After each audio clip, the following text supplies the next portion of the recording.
Tansei, I'm Krisanachkate. Welcome to APTN National News Daytime on this Wednesday. An Indigenous man who was involved in a provincial emergency alert in Nova Scotia on Tuesday has died following an RCMP chase that included the use of a spike belt. The Serious Incident Response Team is now investigating. According to Nova Scotia RCMP, at around 8:35 a.m. Tuesday morning, there was a disturbance in a home in Sebonegati First Nation. RCMP say a man with a firearm threatened others before leaving in a Honda Civic. An emergency alert was issued for Hants and Colchester counties just after 9 a.m. Residents were advised to shelter in place and lock their homes. A nearby school was also put in hold in secure mode. When RCMP located the man, they popped the tires with a spike belt, but the car kept going. According to the Serious Incident Response Team, RCMP tried using non-lethal force to arrest the man. However, multiple shots were fired by the RCMP. The man was wounded, and although life-saving measures was used, he was later pronounced deceased. The identity of the man was not released. CERT continues its investigation this week. After almost 2 years, the remains of a man who went missing while fishing on the Saugeen River in Ontario have been found. On January 27, 2024, Lee Jun S. did not come home after he went fishing on the Saugeen River in Western Ontario. Officials say he was last seen fishing on the river when an ice jam upstream gave way, sending a 4-foot-high ice surge his way. Eyewitnesses say he had no time to react and was swept away. On November 15th of last year, human remains were located on a shore near a cottage in Saugeen First Nation. With the help of DNA analysis, the remains were confirmed to belong to Lee Jun S. Police say their thoughts and prayers are with Lee Jun's family. Now to a story we reported on earlier this week. Search teams are still looking for a 23-year-old woman nearly a month after she fell through the ice on Cedar Lake in Manitoba. The search has been complicated by harsh conditions and a vast search area, but as CTV's Harrison Shin tells us, search teams are not giving up. It's almost been a month since Tasha Furland and Corbin Constant of Mississippiwistic Cree Nation fell through the ice at Cedar Lake with their pickup truck.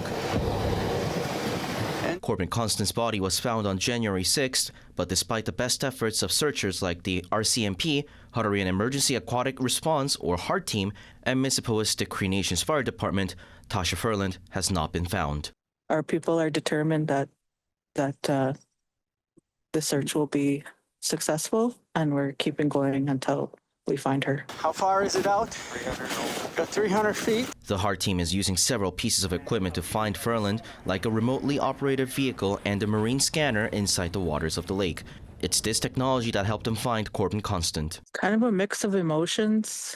Of course, we're devastated, but also really relieved and grateful that he was able to be recovered. Chief Heidi Cook of Mississippiwistic Cree Nation says the discovery of Constant acted as a boost, renewing hope they will find Furland soon. Paul Mandel from the HART team says they've been on the ground since before Christmas, but with a big search area and volunteers having their own day jobs, Mandel says prayers are needed. I've seen them working extremely hard in all the worst weather conditions here. Cutting holes with chainsaws. All for the same goal of bringing Furland home. Harrison Shin, CTV News, Winnipeg. An early morning fire in Winnipeg's downtown core has left a building destroyed and a homeless shelter evacuated. Fire crews are still working to control the fire at the Manwin Hotel that began around 3:45 a.m. this morning. They evacuated the nearby Main Street Project shelter and food bank as a precaution, with roughly 200 evacuees temporarily placed in city buses or other shelters. The Winnipeg Fire Paramedic Service says no injuries have been reported. They say the fire is under investigation and the building is a total loss. The Manwin Hotel was forced to close in February of 2025 due to substandard structural and living conditions in the single-room occupancy building. It was put up for sale last year for $2.8 million before the listing expired. We're basically defending the building Main Street project to the south and the other building to the north. Main Street, this building is basically lost. It's been vacant for a while. Swan River RCMP say they responded to a call at 8:35 a.m. on Wednesday morning that said a school bus from the Sapatoyak Cree Nation had rolled. The bus was found in a ditch close to Swan River, which is 550 kilometers northwest of Winnipeg. We haven't spoken to Sapatoyak officials yet, but the Swan Valley School Division says the bus had been transporting students from the Cree Nation and another local school to the regional high school in Swan River. The school division says 3 counselors and a knowledge keeper were deployed to the health center in town to provide emotional support for students and families. 14 students and the driver were taken to hospital. The school division says all on board were assessed at the scene and taken to the Swan River Health Center. 4 of the passengers had what are being called significant but non-life-threatening injuries. A jury trial for the Dances with Wolves actor Nathan Chasing Horse is underway in Las Vegas this week. Chasing Horse is accused of sexually abusing women and girls while leading a cult.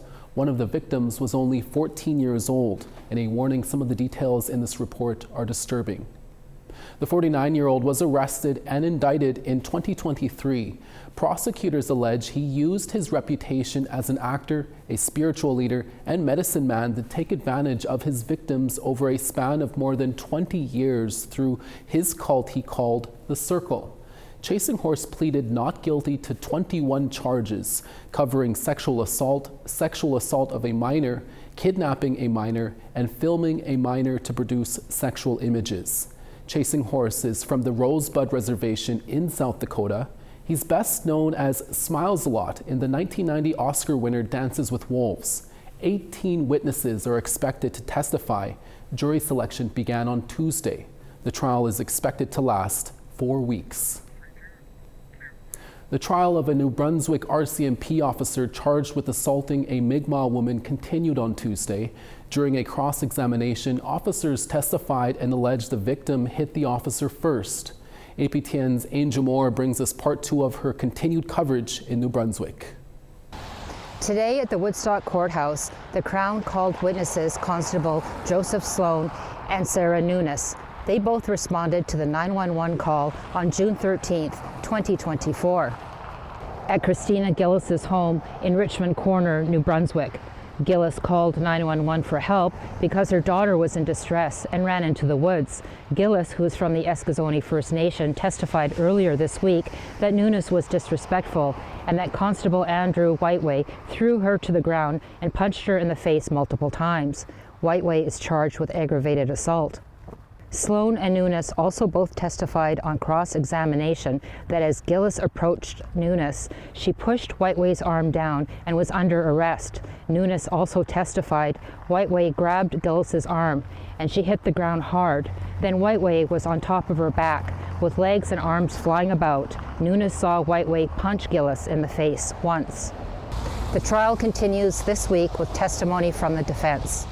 Angel Moore, APTN National News, Woodstock, New Brunswick. Prime Minister Mark Carney recently met with chiefs in BC. We'll tell you what was said when we come back right after this commercial break.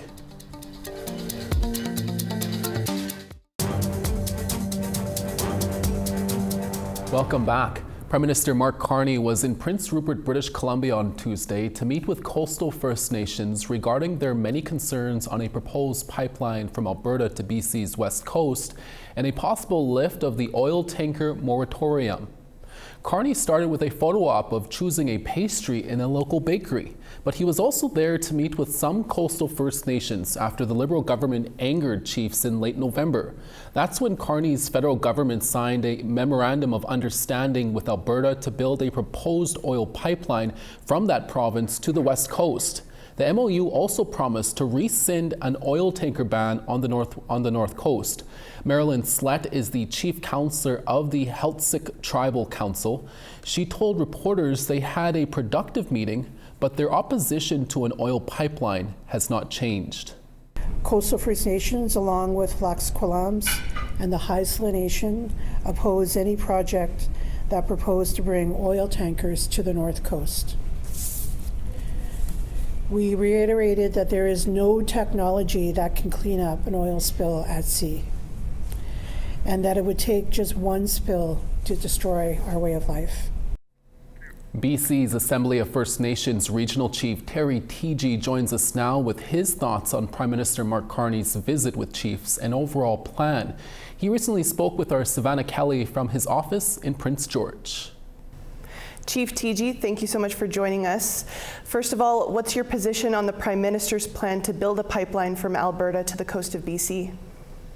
Well, I think certainly as many First Nations here in British Columbia's position is that we're not in support of a northern pipeline that goes to the northwest coast. And this was really, I think we need to be reminded that it was kind of a trade-off with the development of TMX, that a tiger ban was implemented back in 2019. This was also part of the 1985 legislation in regards to a tanker zone that was really about 100 kilometers off the shores of British Columbia. So our position hasn't changed, and certainly support not only the coastal First Nations, but also many of the First Nations that are concerned and on the mainland in terms of an actual right-of-way for a pipeline.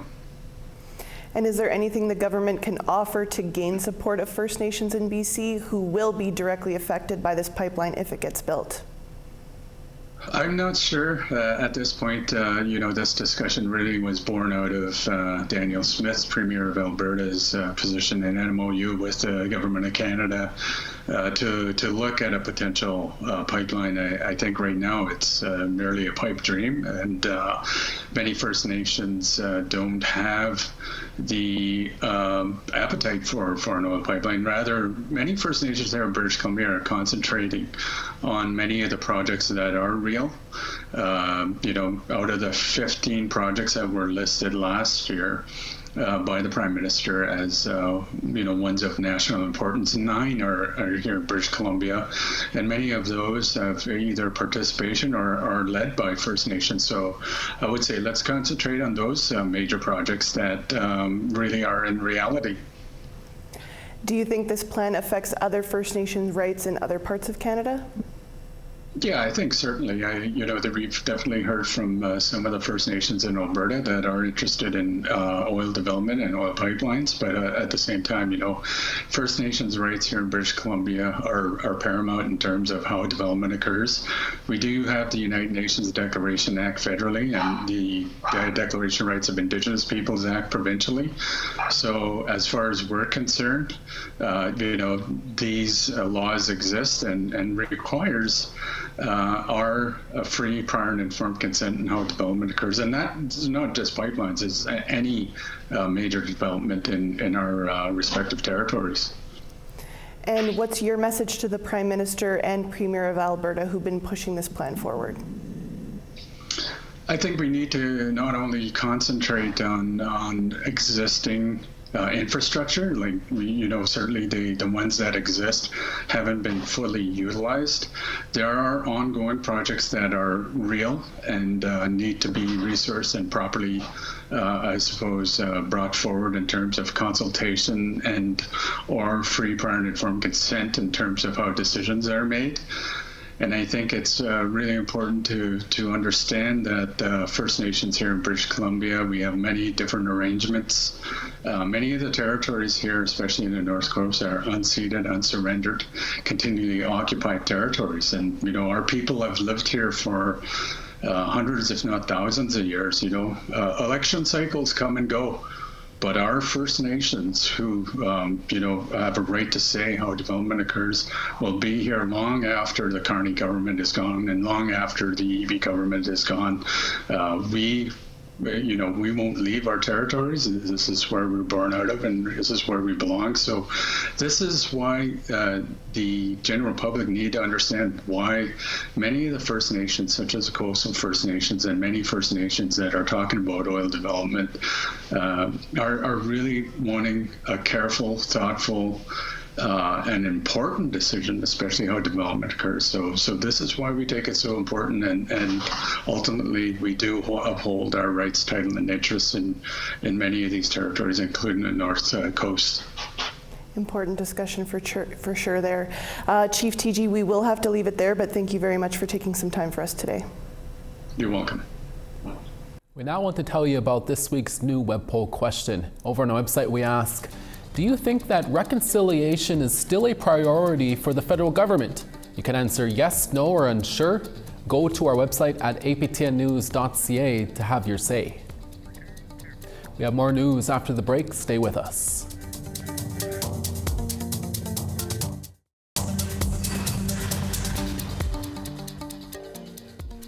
Miigwech for staying with us. Halifax, cloudy and 8. Charlottetown, 5. The Grand River, minus 22. Happy Valley, Goose Bay, minus 13. Quebec City, rain and 3. Saint Jovite, 4. 5 in Toronto, minus 14 in Sault Ste. Marie.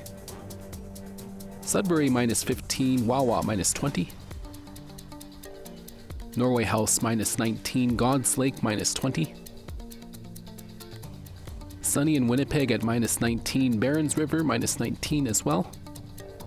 Minus 4 in Saskatoon. Cloudy in North Battleford at plus 1. Minus 4 in La Ronge. Meadow Lake, 3. Plus 1 in Fort McMurray. Peace River, minus 2. 5 in Lethbridge. Calgary, 0. 7 in Tofino. Cloudy and 5 at Vancouver. Fort Nelson, 3. Smithers, 0. Old Crow, minus 29. Whitehorse, minus 7, and sun's out there. Fort Simpson, minus 21. Trout Lake, minus 23. Fort McPherson, minus 29. Colville Lake, minus 30, and sun's out. Baker Lake, minus 15. Chesterfield, clear skies, and minus 18. And Clyde River, minus 28. Aglulik, minus 16. Feast Cafe Bistro in Winnipeg's West End neighborhood is more than just a restaurant. The Indigenous business owned by Krista Gunther is a staple in the community, serving food that combines traditional Indigenous cuisine in modern ways. Feast also focuses on relationships between food and people and grounds everything they do in the land. Gunther recently spoke with APTN's Julia Ross as she shared some of her table teachings. I was sitting in this blank space just before we started our renovations and trying to think, what are we going to call this restaurant? And you know, the person that I was sitting with said, well, what does food mean to you? And I said, okay, it means food is love, food is medicine, food is family, sharing, community, ceremony, feasting. And then we both just stopped and looked at each other and we said, feast. That was it. So, and then we decided to call it Cafe Bistro because we wanted to highlight that we are a day place and then also an evening spot to come, for customers to come to.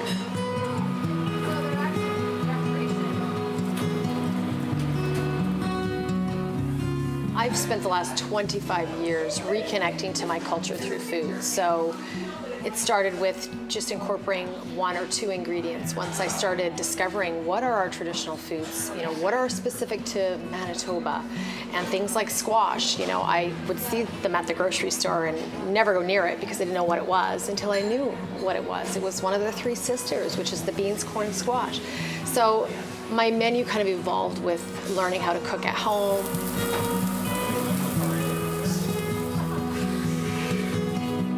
Try to incorporate as many traditional foods that I was learning about into my everyday meals. So the menu at Feast really is a collection of that.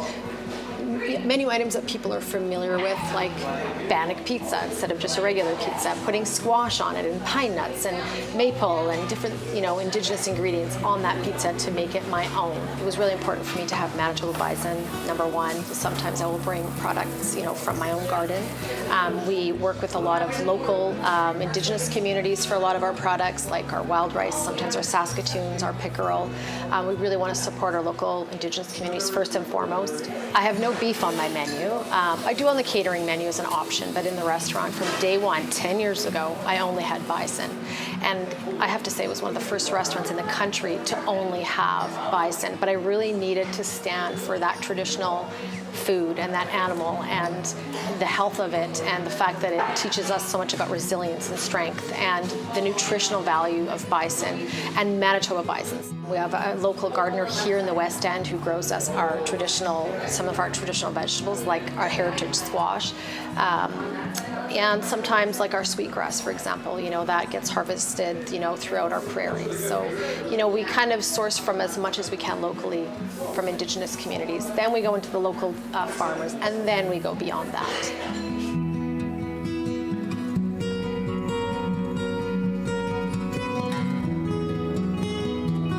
There's so much that's local and foraged that we can start introducing to our menu. And we do, seasonal specials and things like that, where we incorporate different things that we can get seasonally harvested at that time. But it's a challenge all the time, and we're trying to be creative and continuing to evolve.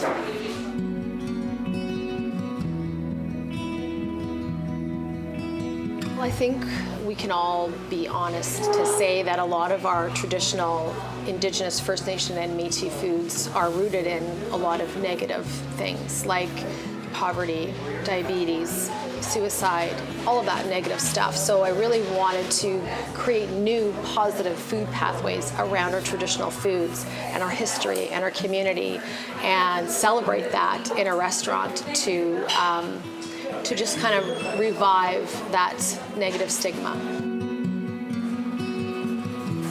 I think we can all agree that Feast is more than just a restaurant, and it has been since day one.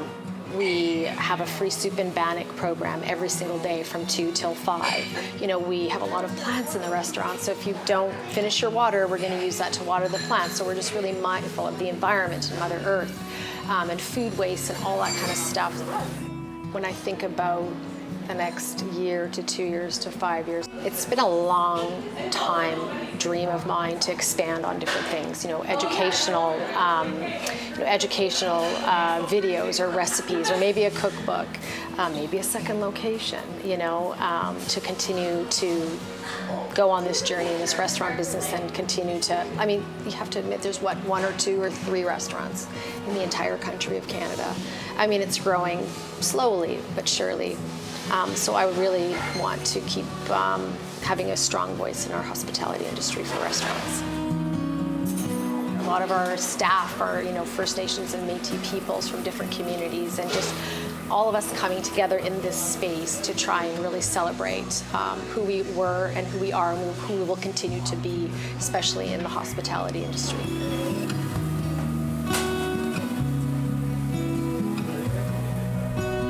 The history that Feast is trying to preserve is not only just with the food and the ingredients.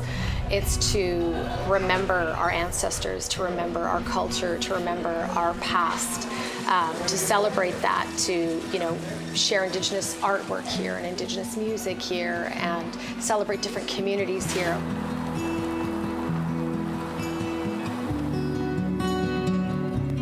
Such a cool story. Now I'm hungry. And that's your daytime newscast for this Wednesday. Your evening newscast is back again in a few hours. Please join us then. From all of us at APTN National News, thank you so much for watching. We'll see you again. Excellent.